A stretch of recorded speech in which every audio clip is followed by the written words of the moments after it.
Facebook scroll করার সময় যে সমস্ত স্ক্রিপ্টেড ভিডিওগুলো আমার ফেসবুক ফিডে আসে, মেকআপ আর্টিস্টরা মডেলদেরকে নিয়ে যে ভিডিওগুলো বানায়, এমনই এক স্ক্রিপ্টের মতো ভিডিও আমার জীবনে বাস্তবের মতো ঘটে যাবে কখনো ভাবিনি।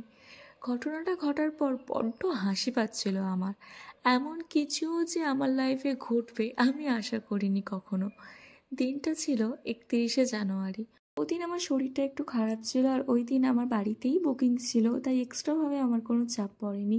সেদিন যে ক্লায়েন্টের বুকিং ছিল তাকে যখন আমি জিজ্ঞেস করেছিলাম তুমি কেমন লুক চাও বলো, কেমন মেকআপ চাও বলো, তখন সে আমাকে একটাই কথা বারবার বলছিল, দিদি তুমি আমাকে একটু বউ বউ সাজিয়ে দাও। তো আমি ফার্স্টেই অবাক হয়ে গেছিলাম, কারণ তার বুকিংটা ছিল পার্টি মেকআপের, আর তার বয়সটাও ছিল অনেক অল্প। তাই অল্প বয়সে তো বউ বউ সাজার কেন ইচ্ছা আমি প্রথমে বুঝতে পারিনি। যাই হোক, আমি নর্মালি নিয়েছিলাম বিষয়টাকে, ভেবেছিলাম হয়তো ওর ন্যাচারালি বউ বউ সাজটা ভালো লাগে। হতেই পারে, আমাদের প্রতিটা মানুষের পছন্দ অপছন্দ আলাদা, তো সেই নিয়েই কাউকে বলাটা বা কাউকে জাজ করাটা উচিত নয়। মেকআপের মাঝে ও আমাকে বারবার একটাই কথা বলছিল যে দিদি আমায় যেন একটু বউ বউ লাগে, তুমি তেমনভাবেই আমাকে সাজিয়ে দাও। ও এমনভাবে আমার কাছে আবদার করছিল যে আমি না রেখে থাকতে পারছিলাম না।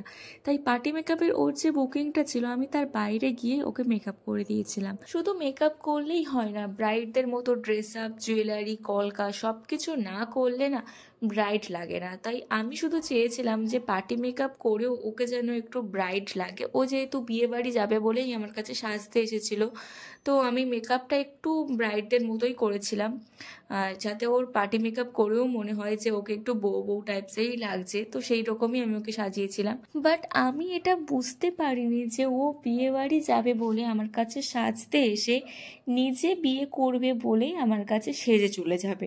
ও এই কারণের জন্যই আমাকে বারবার বলছিল যে আমাকে একটু যেন বউ বউ লাগে, সেইভাবেই সাজিয়ে দাও। তো আমি তো কিচ্ছু বুঝতে পারিনি ও নিজে বিয়ে করবে বলে যে আমার কাছে মেকআপ করতে এসেছিল। এটা আমি বুঝতে পারি পরের দিন ওর বিয়ের ফটো দেখে, ও হোয়াটসঅ্যাপে স্ট্যাটাস দিয়েছিল, তখনই দেখি যে ও আমার কাছে যে মেকআপটা করে গিয়েছিল সেটা করেই ও আর কি বিয়েটা করেছে।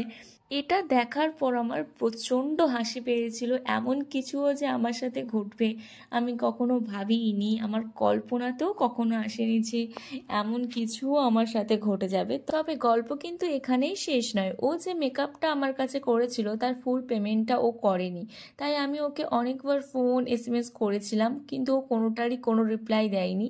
যে টাকাটা বাকি ছিল সেটাও দেয়নি, আর আমি আর আশাও করি না।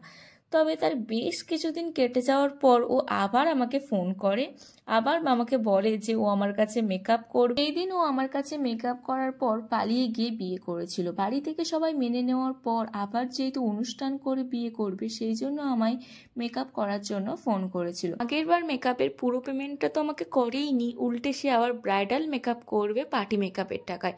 তার এমন আবদার রাখা বোধহয় আমার পক্ষে আর সম্ভব হয়ে উঠলো না। আমি তাকে পরিষ্কার না বলে দিয়েছিলাম, তোমরাই বলো যে আমি ঠিক করলাম না ভুল করলাম। আর তোমরাও কারোর বেশি আবদার মেটাতে যেও না, কারণ মানুষের আবদার তুমি যত মেটাবে ততই সে তোমার কাছে আবদার করতেই থাকবে, আর বন্ধ হবে না। তখন যে কথাগুলো আমি তোমাদেরকে বললাম তার সঙ্গে এই ভিডিওটার কোনো সম্পর্ক নেই, এই মেয়েটার কোনো সম্পর্ক নেই। আমি চাইলেই পারতাম তার ফটো ভিডিওগুলো দিতে। আমি চাই না আমার জন্য কোনো মেয়ের প্রবলেম হোক বা কোনো মেয়ে আমার জন্য প্রবলেমে পড়ুক, আর তার উপর সে বিয়ে হয়ে গেছে। তো যাই হোক, আজকের এই লুকটা তোমাদের কেমন লাগলো, ভিডিওটা তোমাদের কেমন লাগলো অবশ্যই কমেন্টে জানাও।